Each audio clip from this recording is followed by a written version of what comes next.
Hi friends, welcome to Ruba Garden. இன்னைக்கு நம்ம பார்க்க போகிறது ரெண்டல் ஹவுஸ் கார்டனிங் ஐடியாஸ் தான் நம்ம வந்து பார்க்க போகிறோம். அதாவது வாடகை வீட்டில் இருக்கவங்களுக்கு எந்த மாதிரிலாம் கார்டன் அமைக்கலாம் அப்படின்னு சொல்லிட்டு ஒரு சில ஐடியாஸ் தான் இந்த வீடியோவில் நம்ம பார்க்க போகிறோம். இது வரைக்கும் நம்ம சேனல் நீங்கள் சப்ஸ்கிரைப் பண்ணலைன்னா சப்ஸ்கிரைப் பண்ணிக்கோங்க. கூடவே உள்ள பெல் பட்டனையும் கிளிக் பண்ணிக்கோங்க. வாங்க வீடியோக்குள்ளே போகலாம். நம்ம ஊரை பொறுத்த வரைக்கும் முக்கால்வாசி பேர் வந்து பார்த்திங்கன்னா வாடகை வீட்டில் தான் இருக்கும். ஸோ அந்த மாதிரி வாடகை வீட்டில் இருக்கும்போது நம்ம எப்படி வந்து செடிகள்லாம் வைக்கலாம் அப்படின்னு சொல்லிட்டு தான் ஒரு ஐடியாவுக்கு தான் இந்த வீடியோ பார்க்க போகிறோம். வாடகை வீட்டில் இருக்கும்போது வந்து பார்த்திங்கன்னா நம்மளுக்கு நிறைய பிரச்சனைகள் இருக்கும்.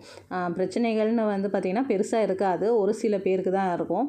ஹவுஸ் ஓனர் வந்து எதாவது சொல்லிடுவாங்களோ, இல்லைனா திடீர்னு வீடு காலி பண்ணனா இதெல்லாம் எப்படி ஷிஃப்ட் பண்ணிட்டு போகிறது அப்படின்னு சொல்லிகிட்டே வந்துட்டு நிறைய பேர் வந்து செடிகள்லாம் வைக்காமல் இருப்பாங்க. ஸோ அந்த மாதிரி இருக்கவங்களுக்கு இந்த வீடியோ கண்டிப்பாக வந்து யூஸ்ஃபுல்லாக இருக்கும். ஸோ டெஃபினட்டாக வீடியோவை ஃபுல்லாக பாருங்கள். ஸோ ரெண்டல் ஹவுஸ்னாலே நம்மளுக்கு வந்து ரெண்டு வகமாக வந்து பிரியும். ஒன்று வந்து இண்டிவிஜுவல் ஹவுஸ், இன்னொன்று அப்பார்ட்மெண்ட் டைப் ஹவுஸ். இண்டிவிஜுவல் ஹவுஸ்னால் வந்து பார்த்திங்கன்னா தனியாக வந்து ஒரு வீடு இருக்கும் இல்லையா, அதுதான் இண்டிவிஜுவல் ஹவுஸ். அப்பார்ட்மெண்ட் டைப்னால் உங்களுக்கே தெரிஞ்சிருக்கும், மாடிகள்லையோ இல்லைனா வந்து கட்டடங்களில் இருக்கிறது தான் வந்து அப்பார்ட்மெண்ட் ஹவுஸ். ஸோ அந்த இண்டிவிஜுவல் ஹவுஸ்லேயே வந்து பார்த்திங்கன்னா நான் ரெண்டு விதமாக வந்து பிரிச்சிருக்கேன். ஒன்று வந்து மாடர்ன் இண்டிவிஜுவல் ஹவுஸ், ஒன்று simple individual house. Modern individual ஹவுஸ்னால் என்னென்னு பார்த்தீங்கன்னா தோட்டமே இல்லாமல் ஃபுல்லாக வந்து வீடு கட்டியிருக்கிறது. சிம்பிள் இண்டிவிஜுவல் ஹவுஸ்னால் என்னன்னு பார்த்தீங்கன்னா வீடு வந்து சின்னதாக இருக்கும், வீட்டை சுற்றி தோட்டங்கள் இருக்கும் இல்லையா, அதுதான் வந்துட்டு சிம்பிள் இண்டிவிஜுவல் ஹவுஸ்.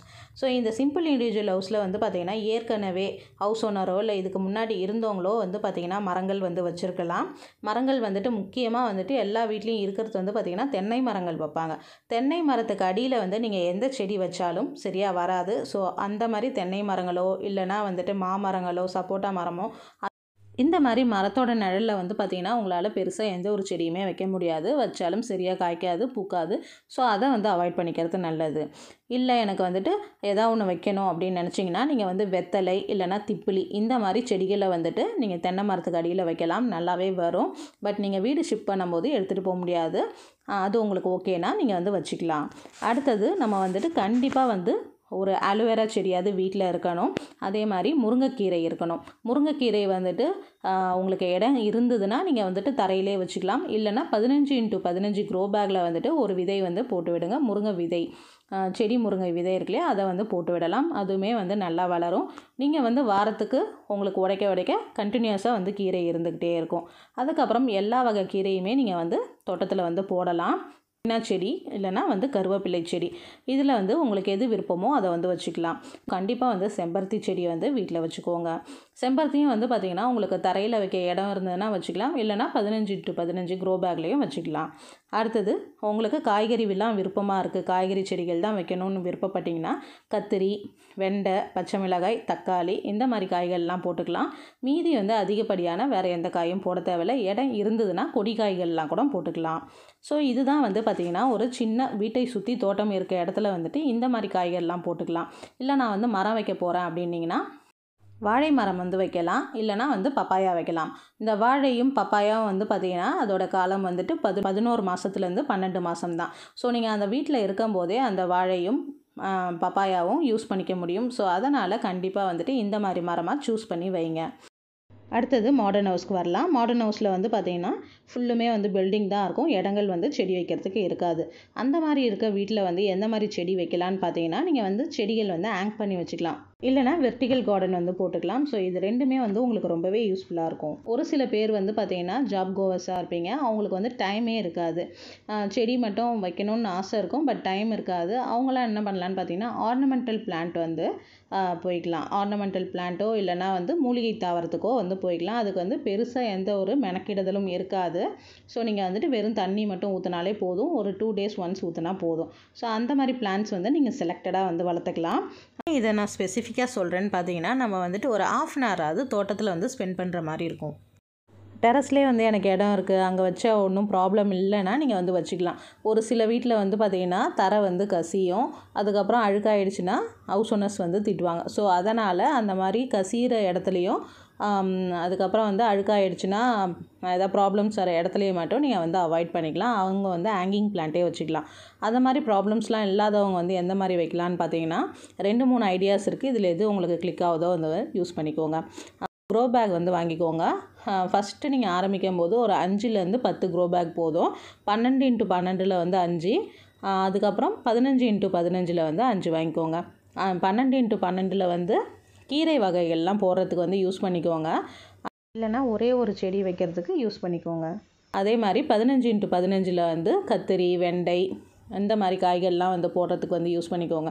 15x15 வந்து பார்த்திங்கன்னா 2 செடிகள் வந்து வைக்கலாம். ஸோ உங்களுக்கு எது மாதிரி அஃபர்டபுளாக இருக்கோ அதை வந்து பிளான் பண்ணிக்கோங்க. இல்லை எனக்கு இத்தனை ஜாடிகளையும் நான் வந்துட்டு எடுத்துகிட்டு போக முடியாது, வேறு இடத்துக்கு ஷிஃப்ட் பண்ணணுன்னா கஷ்டமாக இருக்கும்னு ஃபீல் பண்ணிங்கன்னா நீங்கள் என்ன பண்ணலாம், 5 அடிக்கு ஒரு க்ரோ பேக் இருக்கு இல்லையா, அதை வந்து வாங்கிக்கலாம். அதுக்கு கண்டிப்பாக வந்து ஸ்டாண்ட் வைக்கணும். ஸோ ஸ்டாண்டு வந்து நீங்கள் உட்டுலேயோ இல்லைனா இரும்புலையோ வந்து அடிச்சுக்கலாம். அந்த மாதிரி அடிச்சுட்டு ஒன்ஸ் நம்ம வச்சுட்டோன்னா நம்மளுக்கு வந்துட்டு காய்கறி பயிர் வந்து பார்த்திங்கன்னா 3லேருந்து 4 மாதம் பயிர் தான். ஸோ நம்மளுக்கு எப்படியுமே வந்து ஷிஃப்ட் பண்ணும்போது ஏற்கனவே முன்னாடியே தெரிஞ்சிருக்கும். ஸோ அந்த நாளுக்கு வந்து பிளான் பண்ணி அப்போ எந்த விதைகளும் போடாமல் வச்சுருக்கலாம். அந்த மண்ணெல்லாம் வந்து பார்த்திங்கன்னா மூட்டைகளாக கட்டிக்கலாம். க்ரோ பேக்கையும் வந்து அலசி மடித்து வச்சுக்கலாம். ஸ்டாண்டும் வந்து பார்த்திங்கன்னா நெட்டு போட்டு முடுக்கிற மாதிரி மாடலில் வந்து செஞ்சுக்கணும். ஏன்னா நம்ம ஷிஃப்ட் பண்ணும்போது அதை கைட்டி எடுத்துகிட்டு போகிறதுக்கு வந்து நம்மளுக்கு ரொம்பவே ஈஸியாக இருக்கும். ஸோ இதில் வந்துட்டு ஏதாவது ஒரு மெத்தடை வந்து நீங்கள் ஃபாலோ பண்ணிக்கோங்க. 5 அடிக்கு இருக்க க்ரோ பேக்கில் வந்து பார்த்திங்கன்னா நீங்கள் கொடி வகை காய்கறிகளும் போட்டுக்கலாம். அதே மாதிரி அதில் வந்துட்டு ஒரு 10லேருந்து 20 செடிகள் நீங்கள் வச்சுக்கலாம். ஸோ இது வந்துட்டு ரொம்பவே யூஸ்ஃபுல்லாக இருக்கும். சில மாடர்ன் ஹவுசஸில் வந்து பார்த்திங்கன்னா ஷெட்டு போட்டிருப்பாங்க. கார் ஷெட்டாக இருக்கட்டும், இல்லைனா மேலே வந்து டெரஸ்லேயே வந்து ஷெட்டு போட்டிருப்பாங்க. ஸோ அந்த மாதிரி இடத்துலலாம் எது மாதிரி செடி வைக்கலான்னு பார்த்தீங்கன்னா, கண்டிப்பாக வந்துட்டு காய்கறி செடிக்கு வந்து 80% வெயில் வந்து தேவை. ஸோ எந்த செடியும் ஷெட்டு கீழே வச்சா வராது. ஸோ அதெல்லாம் வந்து அவாய்ட் பண்ணிக்கோங்க. கீரை வகைகள் மட்டும் நீங்கள் வந்துட்டு ஷெட்டு கீழே வந்து வச்சுக்கலாம். அதுக்கு வந்து 4 மணி நேரம் வெயில் வர மாதிரியாவது இருக்கணும். ஒரு 40% வெயில் படுற மாதிரியான இடத்துல இருந்தால் தான் கீரையும் வந்து பார்த்திங்கன்னா நல்லா வளரும். ஸோ ஷெட்டு போட்டிருக்க இடத்துல வந்துட்டு நீங்கள் இந்த மாதிரி பிளான் பண்ணிக்கோங்க. இப்போ வந்து இண்டிவிஜுவல் ஹவுஸ்க்கு வந்துட்டு எப்படி கார்டன் வைக்கலாம் அப்படின்னு சொல்லிட்டு பார்த்தோம். அடுத்தது வந்து அப்பார்ட்மெண்ட் டைப் வீட்டுக்கு வந்து பார்க்கலாம். அப்பார்ட்மெண்ட் டைப் வீட்டில் வந்து நான் 2 டைப்பாக பிரிச்சுருக்கேன். ஒன்று வந்து பார்த்திங்கன்னா 2 இல்லை 3 மாடி இருக்கும் இல்லையா, அது ஒன்று. இல்லைனா வந்து 7லேருந்து 10 மாடிகள் இருக்கும் இல்லையா, அடுக்குமாடி கட்டிடம், அதை வந்து சொல்கிறேன். சரி, ஃபஸ்ட்டு வந்துட்டு நம்ம சிம்பிளாக வந்துட்டு 2 மாடி இருக்க வீட்டில் வந்து பார்க்கலாம். அந்த வீட்டில் வந்து பார்த்திங்கன்னா காமனாக இருக்கும். கீழ் வீடு, மேல் வீடு, அப்புறம் சைட்லலாம் வந்து வீடுகள் இருக்கும்.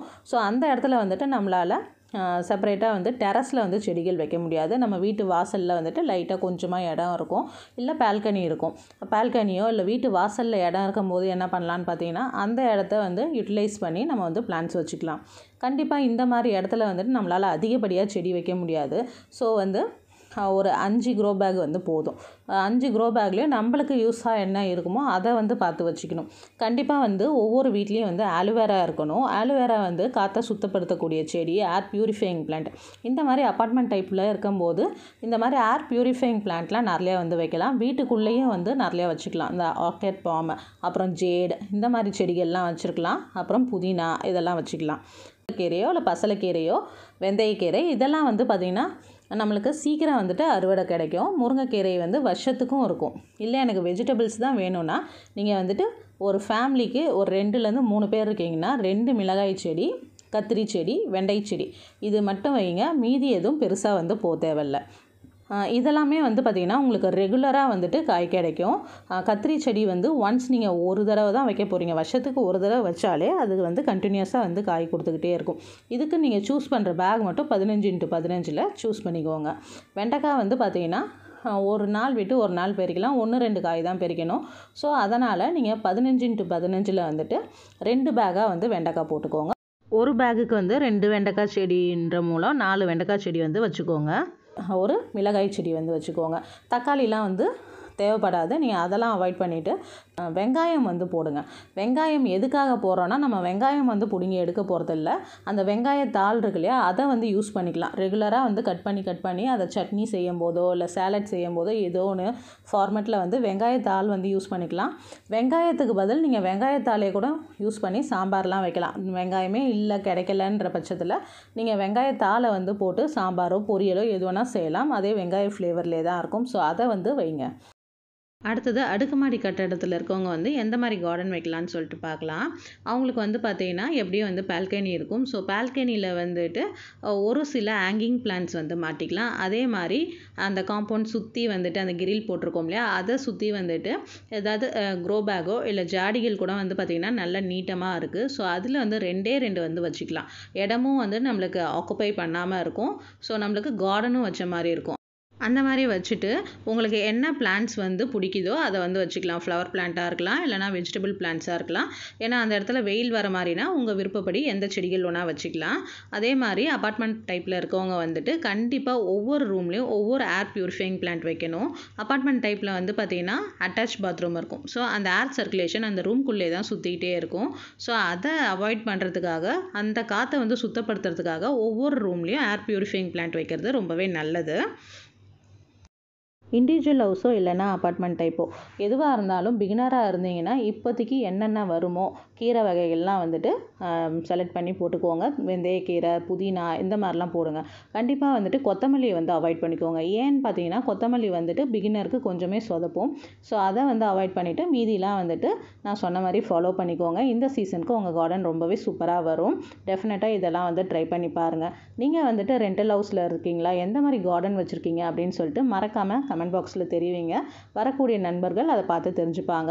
ஸோ இந்த வீடியோ பதிவு கண்டிப்பாக உங்களுக்கு யூஸ்ஃபுல்லாக இருந்திருக்கும்னு நினைக்கிறேன். அப்படி யூஸ்ஃபுல்லாக இருந்ததுன்னா நம்மளுடைய சேனலை வந்து சப்ஸ்கிரைப் பண்ணி வச்சுக்கோங்க. உங்கள் ஃப்ரெண்ட்ஸ் அண்ட் ரிலேட்டிவ்ஸ்க்கும் மறக்காமல் ஷேர் பண்ணி விடுங்க. ஸோ இந்த வீடியோ பதிவு பிடிச்சிருந்தா ஒரு லைக் பண்ணிக்கோங்க. தேங்க்யூ ஃபார் வாட்சிங்.